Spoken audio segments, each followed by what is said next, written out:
आणि दुसऱ्या बाजून पुन्हा काय करायचा, वरती घ्यायचं, म्हणजे स्टॅपलर सारखं झालं. आता हे झाल्यानंतर हा जो आपला गोंडा आहे ना, त्या गोंड्याला हा हीर लावायचा थोडासा, म्हणजे तो आपला हे. त्याच्यानंतर हा इथं होल येतो, तिथे त्या होलातून इकडे बाहेर काढायचा आणि अशा प्रकारे हा इथे खाली जरा एक दोरा लावायचा, इथे बांधायचा, जादाचं टोक आहे ते कापून टाकायचं, इथे दोरा जरा बांधायचा आणि अशा प्रकारे आपल्याला पुष्पगुच्छ तयार होतो.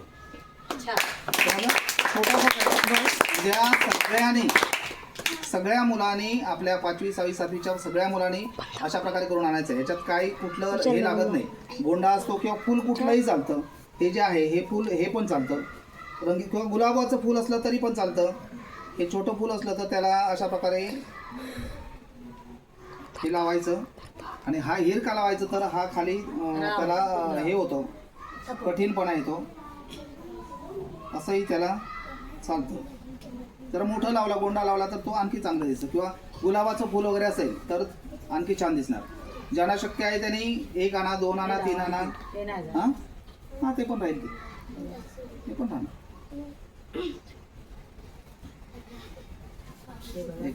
असंही होऊ शकतं. छान दिसतं ना. म्हणजे असं तुमच्याकडचे जे फुलं उपलब्ध आहेत त्याच्या आधारे अशा प्रकारचं उद्या पुष्पगुच्छ तयार करायचा आहे.